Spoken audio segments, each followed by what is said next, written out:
2021 meeting of the Goffstown Select Board.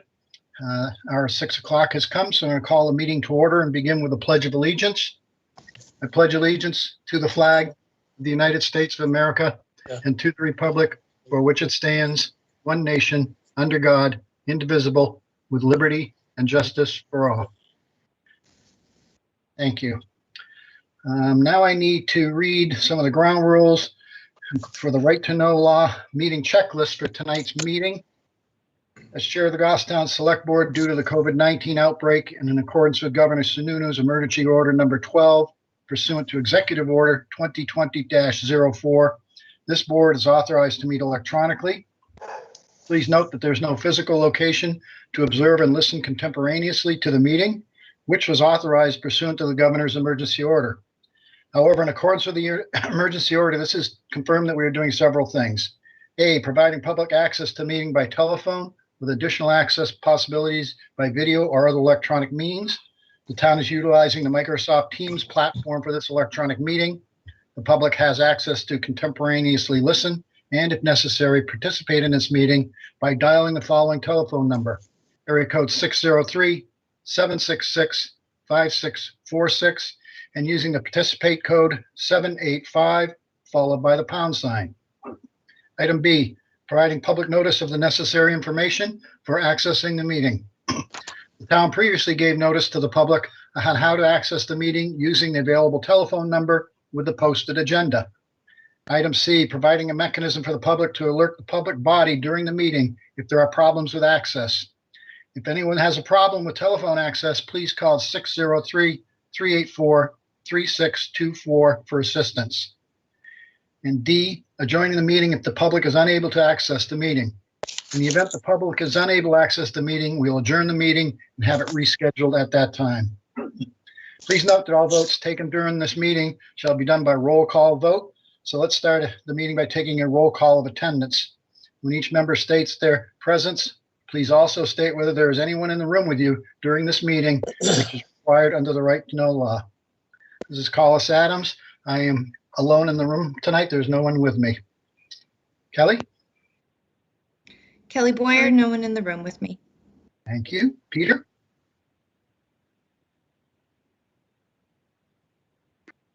Peter?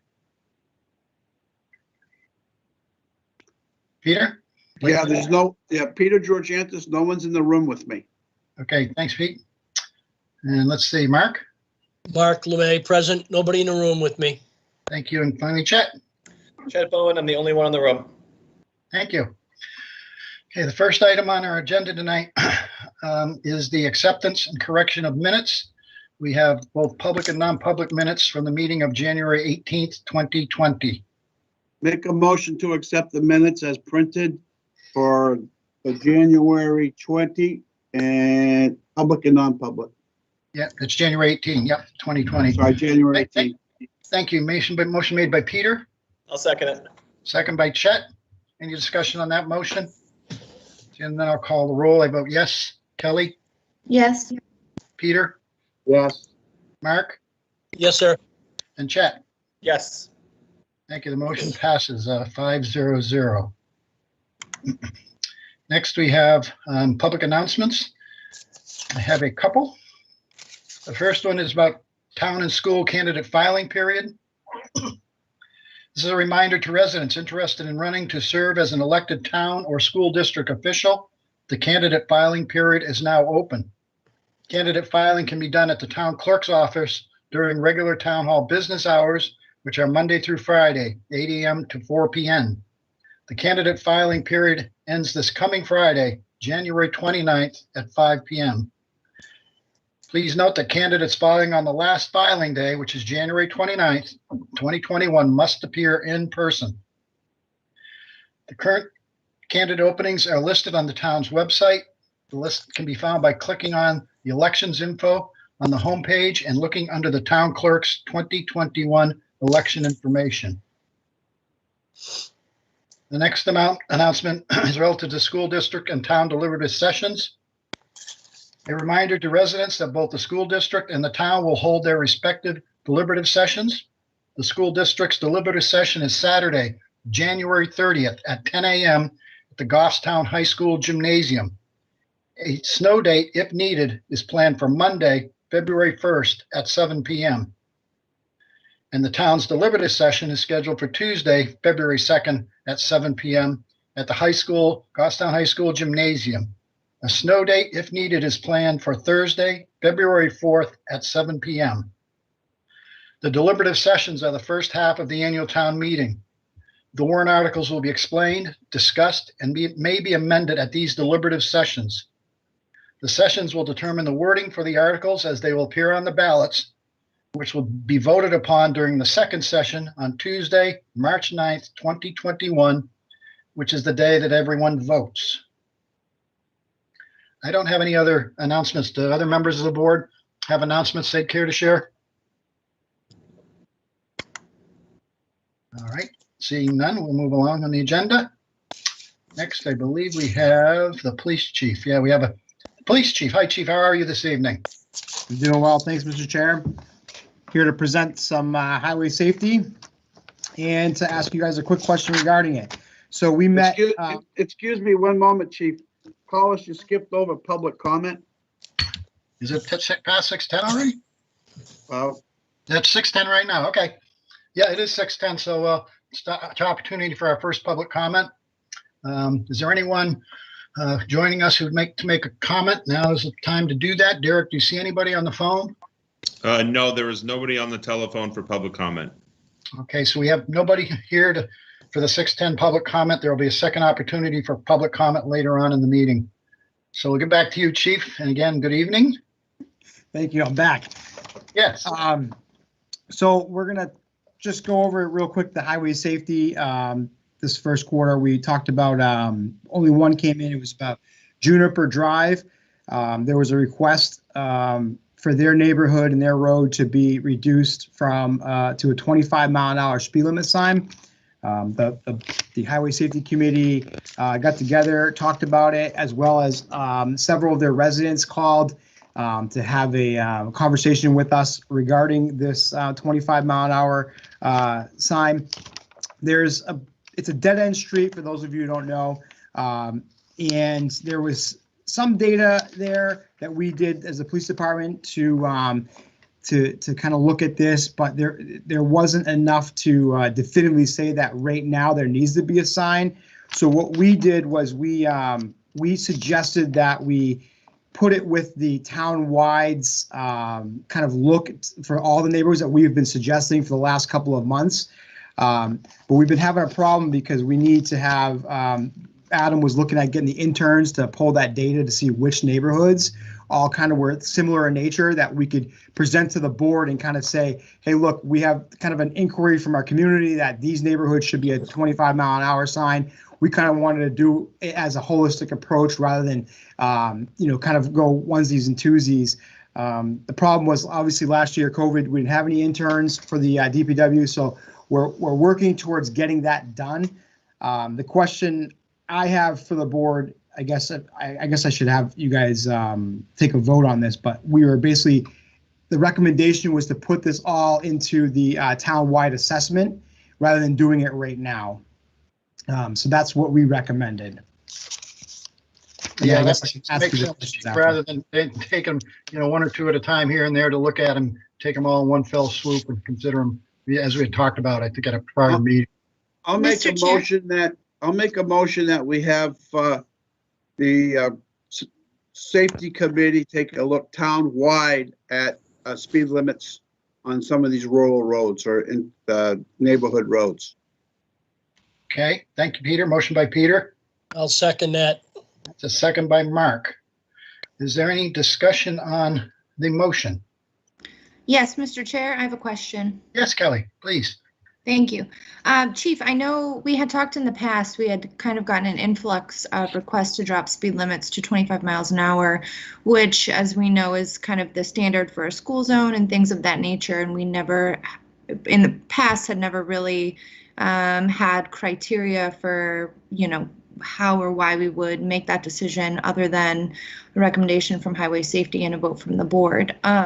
I love the idea of looking at things town-wide just for consistency's sake, but Do we have any kind of guidelines for what that looks like or how we would make those recommendations? Or is that something you think you work on with DPW?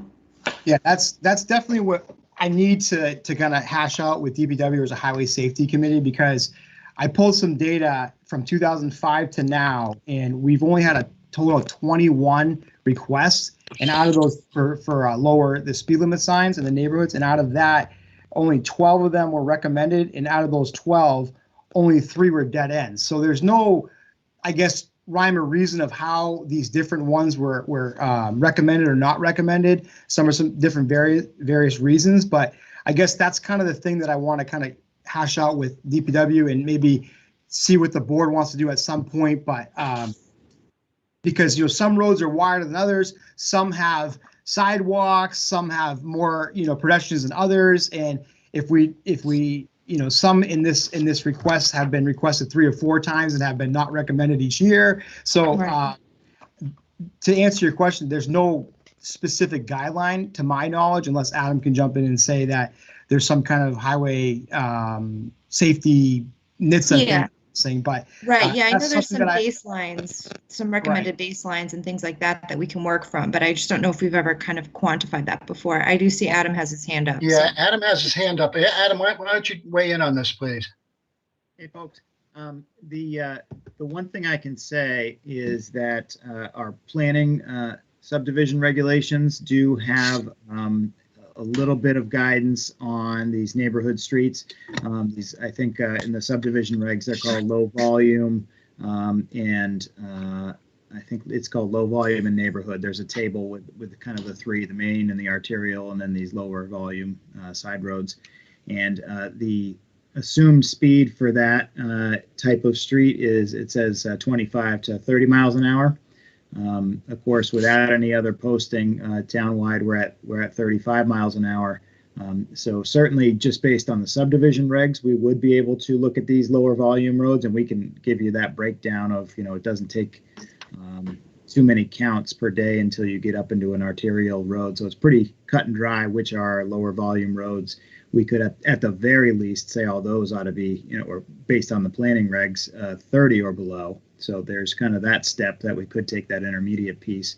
But I'd really like to get that extra piece of data where we start talking about the widths, as Chief Serino mentioned, and then, you know, the additional stuff like sidewalks, you know, protected sidewalks, any school zone, you know, within walking distance of a school. Maybe some of those come into play too. So we haven't got that granular yet, but. Yeah, no, that's exactly the kind of information I'd be looking for to make a decision on how we kind of set the baseline moving forward. I think it would just make it a lot easier for the board to weigh in if we have some guidelines, and also for highway safety to kind of make those quick decisions. So thank you for putting thought into that. I'm looking forward to hearing what you guys come back with. Okay, so the motion was made and seconded to look at the townwide 25 mile per hour speed limit issue townwide based upon data provided by DPW, and then come back with some recommendations. So that's the motion that's before us tonight that we need to take action on. Is there any further discussion before I call for the vote? Okay, seeing none, I'll vote yes. Kelly? Oops, sorry, I was on mute. Yes. Peter? Yes. Mark? Yes. And Chet? Yes. Thank you. That motion passes 5-0-0. Now we're moving on to the administrator's report. Derek, please. Derek, you with us for your town administrator's report? Yes, I just forgot to unmute myself. Okay. So at tab 6A, you've got your committee meeting schedule for the next 2 weeks. There are no meetings this week. And again, another reminder, last day for candidate filings are Friday. The town clerk's office will remain open till 5 p.m. However, anyone filing on the last day must do so in person. The school's deliberative session is on Saturday, January 30th at 10 a.m. Next week is a snow date on Monday for the school deliberative session. Tuesday at 7 p.m. The town deliberative session at Goffstown High School in the gym. Wednesday of next week at 6 PM, the EDC will meet. I'll be there. Okay, thank you. Wednesday at 7 PM, the Budget Committee will have a remote meeting. If there are any changes on the school or town warrant that allows them to revise their vote. We'll be sending out more information, but that would be Selectman Lemay. Yep, all set. And then Thursday would just, I got a question on that, Derek. In yeah. the past, they've always met at the end of the deliberative session to discuss that. Is this a change in procedure? This is a change in procedure because there are a handful of Budget Committee members who are may wish to skip the deliberative session and may not be comfortable with an in-person meeting immediately after. So rather than having them there for the school and the town, we figured it would just be better to schedule a remote meeting for the Wednesday immediately after the towns to allow any revotes. And normally they do take some public input on those meetings. Well, would that be live again? Yeah, it would be live. We would live stream it. We would work with GTV as we had in the past, and we would properly notice it 24 hours in advance with the call-in information and everything. Okay. I just have a concern of doing that way without the people that were there voicing their opinion. It's almost like you're opening up the meeting to the public if they weren't there. And normally we would not be doing that. You had to be there in order to participate in the budget discussion after. And I have a real problem with doing it this way because you're almost saying you don't have to go to the meeting, just call in the next day if something gets changed or doesn't get changed. So I just think we need to be really careful with this. Okay, there's nothing, this would not be a public hearing, so there's nothing that would require the chair to open it up for public comment. They traditionally do have a public comment period, but there's nothing that requires them to take public input on any amended articles. All right, I mean, I'm good with that as long as we realize that if he's not going to take any public comment after that, that's fine. But you're only supposed to consider the public comment you received at the deliberative session. And I would hate to see we open it up and start having people calling in that weren't there to participate. I'll pass those concerns along to the chair of the Budget Committee. And that's just me. I mean, I don't know what everybody else thinks, but that's kind of the procedure that you really have when you have the deliberative session. Okay, I think we can accommodate that. Any other concerns from other board members? Okay, what else we got, Derek? At your next page, you have the consent agenda. We have 2 employee status reports. You have a DPW seasonal driver, new hire, and then an IT help desk technician. This is end of probationary period. Motion to approve the consensus folder as presented this evening. Thank you, I'll Mark. second. Seconded by Kelly. Yep. Any discussion on the motion? And then I'll call the roll. I vote yes. Kelly, Yes. Peter, Yes. Mark, Yes, sir. and Chet. Yes. Thank you. That motion passes 5-0-0. Your next page, you have assessor's recommendations. There's quite a few of them this week.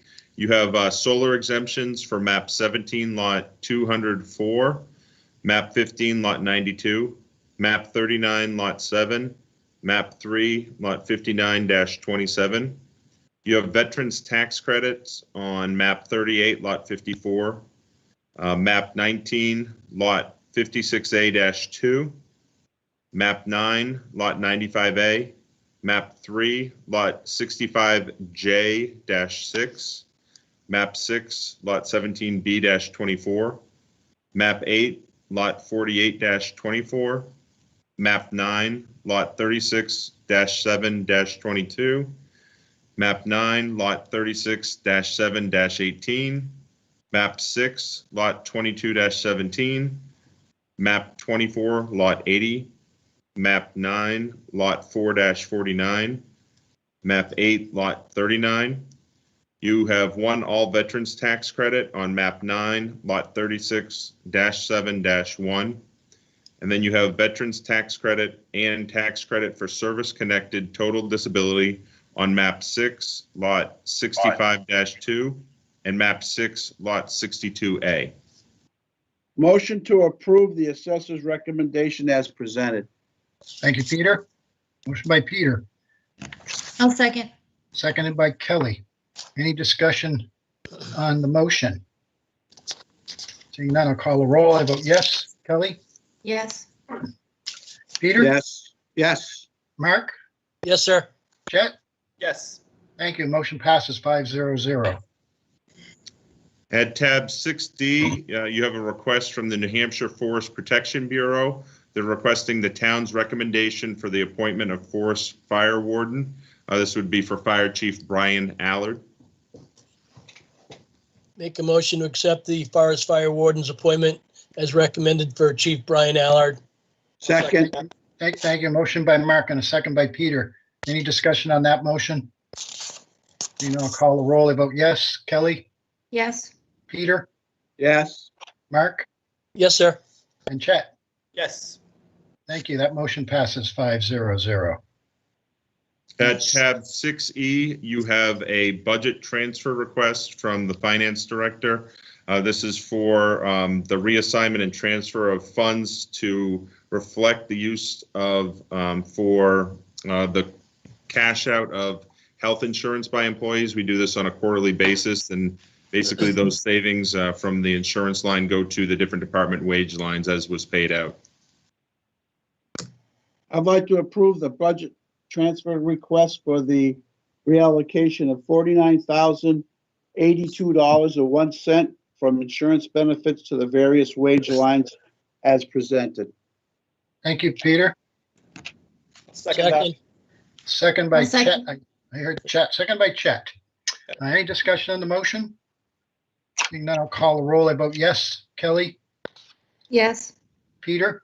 Yes, Mark? Yes, sir. And Chet? Yes. Thank you. That motion passes 500. Let's see.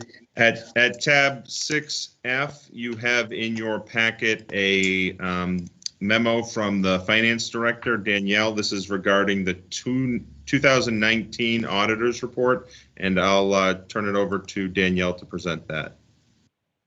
Thank you. Good evening, Danielle. Good evening, everyone. The 2019 audit was received by the town this past week. This is the final audit, which includes all of our financial statements and closes out the books. We did receive a few notes on there. There were 4 items that were carried forward from the prior year that were brought to our attention.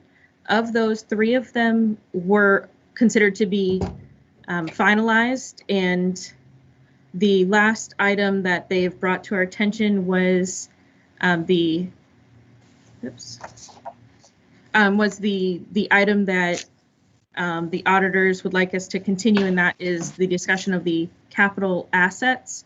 They would like the town to adopt a formal policy on capital assets that would identify what's being tracked, what qualifies as an asset, and when those assets will be liquidated. So Finance is working on a policy, and we'll bring that forward with a recommendation at a future date. Some of the highlights from the financials: we wanted to note that there's an increase in the total net position for the town.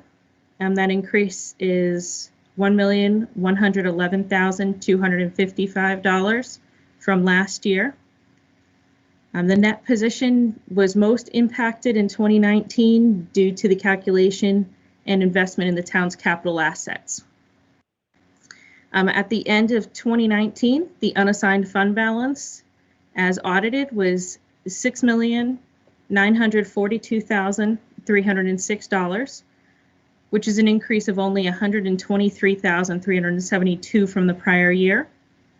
And I do want to note that that available fund balance includes, at the time of the audit, $1.4 million in property tax receivables as of the close of the books for 12/31/19. So I've included in your packets the letters from the auditors which include the governance letter, the management letter, and the sign letter. And the full audit is in your box and available for review. If anybody has any questions, I'm available to discuss those. Thank you for that presentation, Daniel. Overall, it looks to be a fairly good comprehensive audit report. So thanks to everybody who put in time to address the audit, and that's great. So are there questions from select board members for Danielle on the audit? I have one. Yes, Peter. It's just a procedural question. One of the things in the audit is they wanted you or want the town to check local banks to make sure no one was using our tax ID number. Is there a way that we go on like creditkarma.com or anything like that to make sure nobody's done anything that against our credit rating or against using our credit? No, because we have an employer ID number, we're not logged as an individual user in that same type of platform. So what the auditors recommend is to have us send out letters to individual entities to ask if they have anything under the town of Goffstown's name or employee ID number. All right, thank you. Have we done that?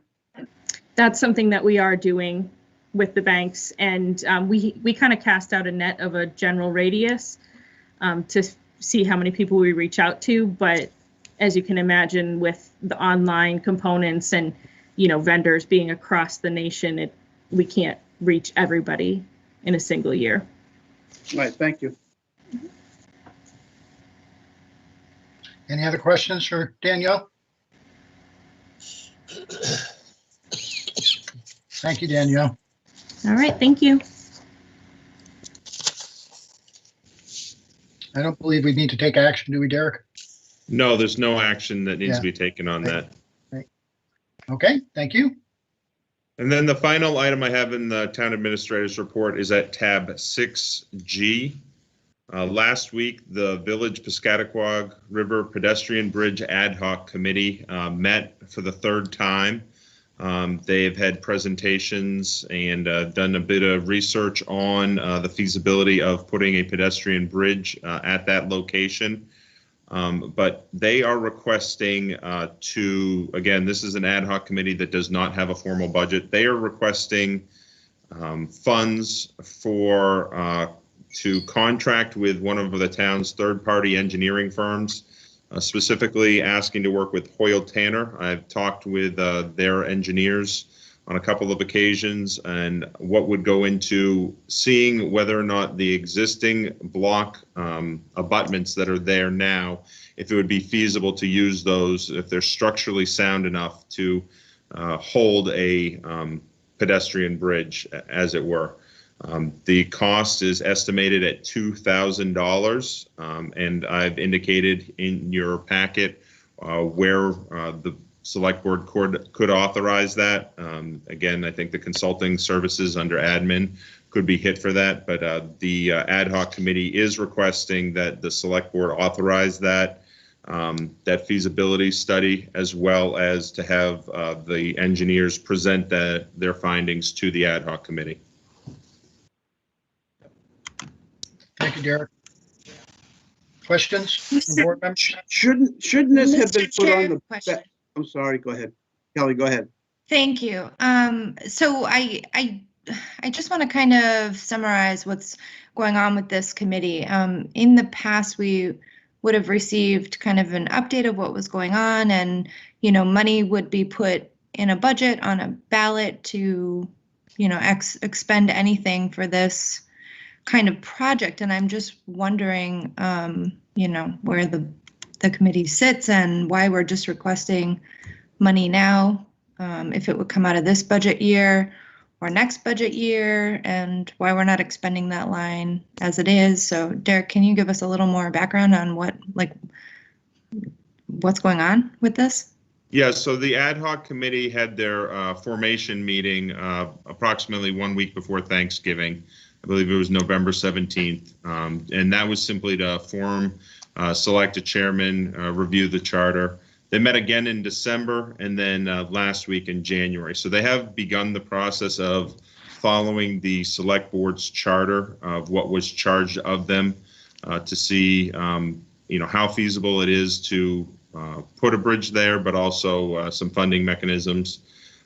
But the committee felt strongly that before going out and surveying the public about this, they wanted to know whether or not it's even feasible to have it done there, to have a professional engineer go out, look at it and say, yes, there are no substantial cracks or anything structural that would make this location not work for the town. And has the committee explored any opportunities for grants or anything in regards to this kind of work? On behalf of the grant, I did speak with both Southern New Hampshire Planning Commission as well as the Hoyle Tanner engineer. There is a transportation alternate program, which is DOT funds, but that is not for study projects. That is for actual construction. So those funds would not be available for this type of feasibility study. Okay, and this would hit the 2020 budget? This would hit the 2021 budget. So a little bit additional background. So the thought was, if those stone block abutments are not structurally sound and cannot support any sort of a bridge or any sort of a structure on them, then there's no sense pursuing this. We might as well put a stop to it right now if it's not engineeringly feasible based upon the fact that we don't have a good foundation. Just like building a house or a deck or anything else, if you can't get a foundation, then you're obviously not going to put any structure on top of it. So it seemed like a relatively small amount of money to go out and take that first step and come back with those findings from the professional engineer, structural engineer, relative to the abutments before moving forward. My turn? Yep, if you like. So there's probably nobody that spent more time than me and my brother on that bridge because my mom and dad had a business right there. And I'm really in favor of this, but I'm not in favor of not going through the proper procedure. This has not been run through the budget committee. This would be in addition to our reallocation of funds before the budget even passes. And I'm not really sure that this project was, when we originally started talking about that were going to be any funds, town funds used. As far as grants, I think we need to jump on going for rail trail, even though I know that committee is not really for this. I really think we need to, if necessary, use some influence on the rail trail to get this type of stuff done. I'm not against it but I'm against the way it's being done. And we budget for something that's called Vista, and that's where you're taking the funds from. Is that correct, Derek? So that's what I'm proposing. Our current AmeriCorps Vista, who's serving currently, will be here through the end of August of 2021. And I thought that at that time we would still have some funds in the consulting services line, and we could see as we get near the end of our first experience with Vista how the board would want to proceed to whether or not you wanted to seek out an additional Vista. So if we spent that money, we wouldn't have it if the board decided to continue with the Vista. You have already spent the money on this study on the bridge. Or you would have the ability to transfer funds for some other location. But yes, it would, out of this consulting line, would be overdrawn potentially. Thanks. Okay, thank you. I'm not for it. I'm not for doing it this way. Yeah, Peter, that's kind of what I was getting at too. I'm in favor of this project, and obviously we need to literally look at the foundation before moving forward, but I'm not too comfortable voting on it for moving money for something that hasn't gone exactly through the proper procedure. It seems premature, I guess, is we haven't been updated on any of the discussions that have happened or anything like that. Again, I would just say that the thought amongst the committee, and Andy, the chairman of the ad hoc committee, can't be with us tonight to speak to this unless he's there and I don't see him. Again, the thought was, let's explore this, which is a real threshold issue, because again, if it can't be done, then it can't be done. Let's put a stop to it right now so that we're not expending additional town resources, not just money, but time and effort from probably a whole host of town departments and other folks throughout the community. If it's not going to work, if the abutments are a non-starter, then let's put a stop to it right now rather than later. And the only way to know that is to do the engineering analysis and come back with that report. Mr. Chair, Yep. Go ahead, Chet. if we don't move forward with this process, because I certainly can understand where Peter and Kelly are coming from, but if we decide not to move forward with this process this way, what kind of delay are we looking at before the feasibility study can be done? Because I agree with you. I think I'm in favor of this project. I think a lot of people are, but the idea that we may not have a foundation is something we should know sooner than later. Yeah, and correct me if I'm wrong, Derek, that what we're up against here is the charter for the ad hoc committee was for 12 months, and we're already 3 months into that. So, we haven't really started looking at any of the technical planning or design issues or any of that. So, if we don't get out of the blocks here pretty soon, we're either going to have to extend the charter for the ad hoc committee or we probably won't be able to move forward. Well, we would have to, or we won't be able to move forward. Yep. Yeah, I understand that.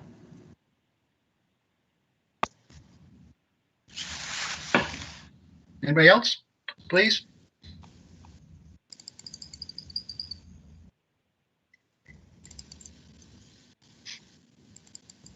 Any other board members, any other comments? I'll make a motion that we do not approve it. I'll second. Okay, it's a motion made by Peter and seconded by Kelly, not to authorize the town administrator to direct contract with a third-party engineering firm to complete a feasibility evaluation of the bridge abutments and present their findings to the Village Piscataqua River Pedestrian Bridge Ad Hoc Committee. So we have a motion and a second. Is there any discussion on the motion? Can I ask a clarifying question, please? Sure can. If the engineering firm was willing to provide services pro bono, or we were able to contact other similar firms, maybe one of our other third-party firms, I just want to make sure the motion that you have given is to not authorize me, basically direct me not to. It sounds like the concern is more spending the funds. Exactly, that's what I'm thinking. I don't, if you can get it done for nothing, I'm good with that. But I just, because Absolutely. it hasn't gone through the proper procedure of budgeting, and next week we go to a public hearing, and it just doesn't. That's my thing, is the funds. Okay. I agree. I also have an issue moving money before the budget's even been passed, especially on a project that hasn't been brought to the voters out of a line that we may potentially need. So I agree. I'm for figuring it out, but I'm not in favor of this. So let me ask you a procedural question, Derek. If this passes, then does that essentially disband the ad hoc committee and wrap up their work because it can't go forward, or would we table it to the next meeting to try and address the pro bono issue, to try and bring forth a proposal that has no cost and no direct impact on the budget? Correct. Yep. I think we can still, the ad hoc committee can Okay. still move forward, and we as staff can still support them. Okay. Okay, any other questions or concerns from board members before I call for the roll? I'm going to say the same thing I just said, but I have to say it again. I really wish we could move forward. I understand the concerns about the process, but the project itself is a long time coming, and now that we're actually making some progress, it's really disappointing to see it sort of face yet another delay. So that's just something I wanted to say. Okay, thank you, Chet. Sure. Anybody else? Okay, I'm going to call for the roll. I'm going to vote no. I think we've moved funds around more funds than this for other issues before. I think we've identified a source for this funding. I think it's important. I think it's important to our community to move it forward. I think we need to get some answers to moving it forward. So I'm not going to support the motion. Kelly. Yes. Thank you. Peter. Yes, I believe there's funding out there or grants we can work with or pro bono before we just go ahead and jump the gun and eliminate potential program that we've already funded in the past, which was the AmeriCorps Vista person. So I'm going to vote yes. Well, I want to get clarification from Danielle. Will this eliminate the AmeriCorps program, moving these funds? Well, you're not, I guess the ad hoc committee wasn't asking for you to transfer funds. They were asking you to spend out of an existing consulting line within the admin budget, which would potentially leave less funds than it would be needed to sponsor an additional Vista, AmeriCorps Vista for an additional 12 months. So I don't know that. The cost of that is $5,000, right, Derek? Correct. Okay. I lost my train of thought. I lost my note. So we're calling the roll. Right. And we got to, let's see, we heard from Kelly, we heard from Peter. Mark. Yes. And finally, Chet. No. Okay, so the motion fails. No, it didn't. Motion It did? passes. Passes. Motion passed. Oh, I'm sorry. Yeah, I'm thinking of it in the reverse. You're right. The motion passed 3-2-0. I believe. Is that correct? I have that roll Yes. correct Yep. there. Thank you. Okay, next on the agenda. And Mr. Chair, can we just clarify that it was not to discontinue the project or the funding sources, just to look at it in a different way? Yeah, no, I think that was clear, Kelly. I think that was clear in the motion. Thank you. Yeah, thank you. Let's see, next on the agenda, let's get back to the agenda here. Oh, so the select board discussion. Okay, so now we're looking at the presentation of the warrant articles at the deliberative session. I don't have the tab number right in front of me. It's 7A dot I. Okay, thank you. But anyways, the script of the deliberative session is being finalized. And we need select board members to speak at the deliberative session on each of the specific articles. So Derek, you want to run us down through those, and we'll look for select board members to assign to each of the articles? Correct. In your packet, you'll just see a little matrix of each of the actual articles. I've made the recommendation that Selectman Georgianis present Article 11 as he was on the negotiating team with Patrol, and Vice Chair Boyer present for dispatch and clerks as she was on negotiations. And then for Article 16, for the library unrestricted funds, I would recommend Vice Chair Boyer, as she is the rep to the trustees. I would say if Selectman LeMay is available, I would have him present Article 15, as he is the representative on the Historic District Commission. That's the only item that's not noted in your packet. But otherwise, I will prepare the script for each member, as well as provide members with the slides as they get completed. We're meeting with the school on Wednesday to go over the final preparations for the actual physical space. But I'm really looking for members that want to volunteer or feel strongly about presenting. Gaulis, I will do number 14 if you want. That's on the apparatus fund. Okay, thank you, Peter. So Kelly, and let's see, so Kelly, are you okay with the ones that Derek has suggested for you? Yep. Yeah, I can do both of those. And Peter, you're okay with the CBA? Yeah, absolutely. Yep. Okay, thank you. Let's see. And Mark on 15. Mark is on 15. Collis, Yes? before we jump into too many numbers here, I guess I'll publicly make a statement now that I'm on a COVID lockdown. Okay, I don't get out of the COVID lockdown till the 28th. Then I have to go for a test, and then it's like a 5-day window for getting the test. I would be more than happy to help in this. You know how I feel about this budget, but I don't want to infect and get anybody else in trouble. I'm going to decline any of the numbers now until I actually get a piece of paper from the doctor with a test that says I have a clean bill of health and I'm ready to go. I hope you guys all understand that. Yeah, thank you, Mark. I appreciate your concern and your courtesy with respect to the rest of us. And how are you feeling? Hope you're feeling okay to this point. I'm feeling fine. For me, it was the non-systematic type of COVID.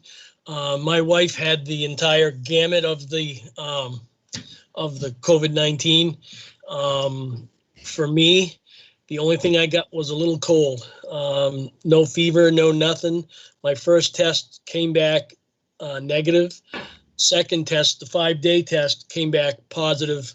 So I've needed to quarantine and kind of stay away from everybody. And like I say, the 28th is coming around the corner. I need to set up an appointment, and then it's usually a 5-day test. And after the 5-day test, I'll know exactly where I stand with the COVID virus. And is your wife managing the symptoms okay, Mark? Yeah, she's doing fine. She had a pretty bad cold. She had a fever for a couple days, and she's very tired. She has the symptoms of being tired more than anything else. But luckily, no loss of appetite. We've both been eating well. Yeah, thank you for inquiring, but she's doing fine. Great, glad to hear it. Thank you. Okay, so let's get back to the articles. So Article 13 is the FEMA SAFER. Yep. Grant. Mr. Chair, is it safe to say that you're going to take the first one? Oh, sure. Yeah, that's fine. Yeah, so I think then if Chet, you want to take 13, I think I just heard, so then we can just rotate through that list Sure. if that works. That's fine. Does work. Yep. So Nice, fire we stay in order, yep. apparatus. Chet, you want to take that one? Yes, please. Grassmere Town Hall. Anybody? Let's see. Mr. Chair, Yep. Chair, I think what I heard from the vice chair was Selectman Bowen would take Article 13, the FEMA SAFER grant.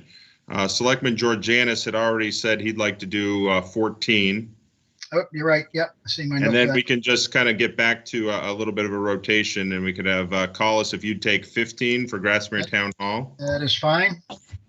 We would keep Vice Chair Boyer for 16, and then we would just need somebody for 17 and 18. I'll do 17.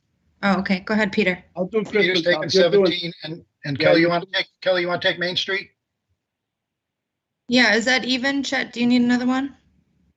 I think I have just 13, right? Yeah, so let So Chet, I why don't you can do do 18 18. then? Okay, Chet, you take Main Street then. Sounds good. Thank you. Did you get them all, Derek?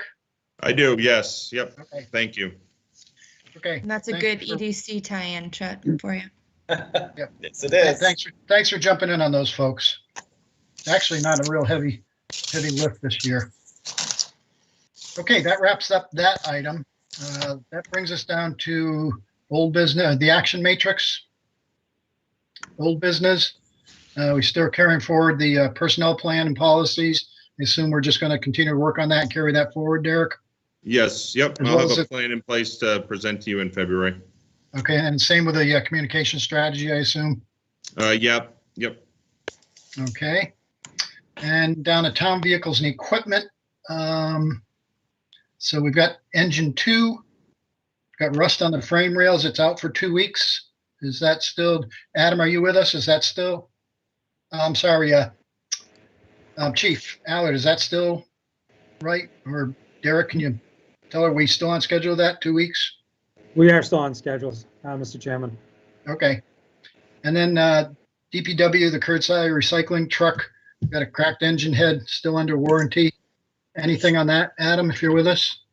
I am, yes, that was, so when we originally went to pick that up before that last meeting, coolant was blowing out of the surge tank, so immediately turned around and brought it back.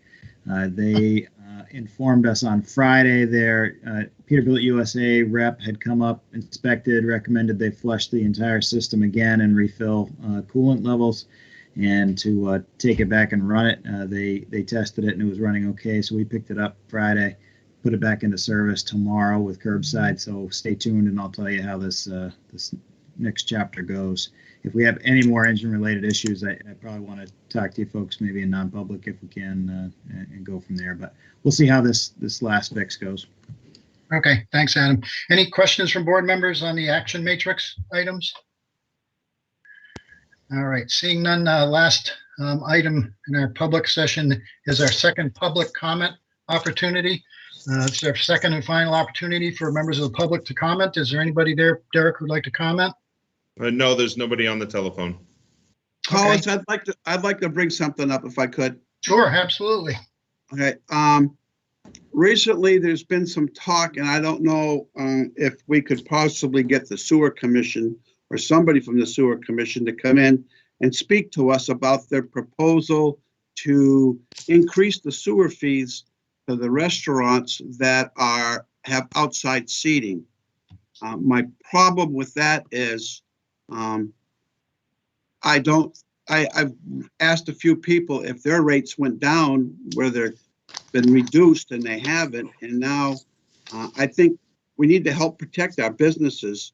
And the sewer rate, the sewer department trying to charge them for outside seating, extra seating, where they already at a reduced rate is scary.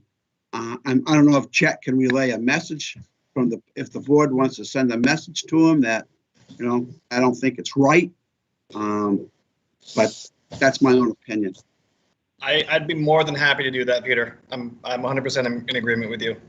Yeah, at least reach out to the chair of the sewer commission and engage in some initial conversation. Absolutely. Do you agree? I mean, do you think it's fair that these people are running at 50% capacity or reduced capacity, and they're not getting their rates reduced for the last 9 months, and all of a sudden they want to increase their rates because they add a few extra seats outside? Doesn't make a bit of sense to me. I'm with you. It doesn't sound like it adds up quite right. I'd like to see some of the numbers, but it's certainly, like I said, I think it's worth a conversation, letting them know that we have the concern and like to have some backup justification for the action. I would agree with that.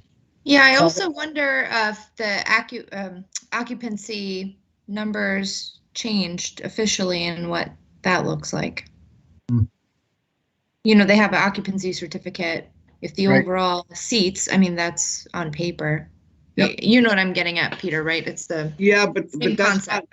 That's not necessarily, that doesn't necessarily tell the true story, because you can take some place that has 80 occupancy, but they also have to have safe distancing, and the safe distancing doesn't allow them to have 80. So no, that's what I mean. If they were changed at all by COVID restrictions, reduced. Okay, I get it. Yeah, and then you have to take into account the number of outside seatings and see how that helps to balance things out and see if it still makes sense. Like, it's not more is what I'm getting at, but there might be an easier way to talk about that. Well, at this time of year, there's not a whole hell of a lot of outside seating. Let's face it. Right, so Peter, I can't speak to that. I can speak to that piece. There was never any intent. So there was confusion when this first came up. I think there's an answer given to a restaurant owner that it was going to be 12 months that they're going to be charged. The EDC has dropped it to 3 months just to cover the times that they're outside. But what was not discussed, what I think I'll bring to the discussion is, for the past year, there's been a lot less seating inside, which has been obviously affecting revenue. Yeah. So I think this is a really good point to bring up, even if it's just that we're delaying this to have a longer conversation later. Yeah, there's no question the equation has changed. It's a question, I guess, the underlying question is, does the final result in the new equation add up to the old occupancy rates? Correct. Yeah, I don't think so. Yeah, that could be some good numbers to take a look at. Okay, thanks for taking the lead on that, Chet. Appreciate that. Got it. Anything else, folks? We do have to go into non-public, but if there's something else, feel free to bring it up. I'll make a motion. We go into non-public session RSA 91A:3, 2B for hiring. Thank you. Second. Motion by Mark, seconded by Chet. I'll call the roll. I vote yes. Kelly, Yes. Peter, Yes. Mark, Yes, sir. and Chet. Yes. Thank you. That motion passes 5-0-0. So we will conclude our public portion of the meeting. I want to thank the folks who have joined us here this evening. This wraps up the public portion of the meeting. We're now going to adjourn and go into non-public session. Thank you very much. Have a good evening. Stay safe, stay healthy. Get your vaccines when you can. Thank you. Good evening.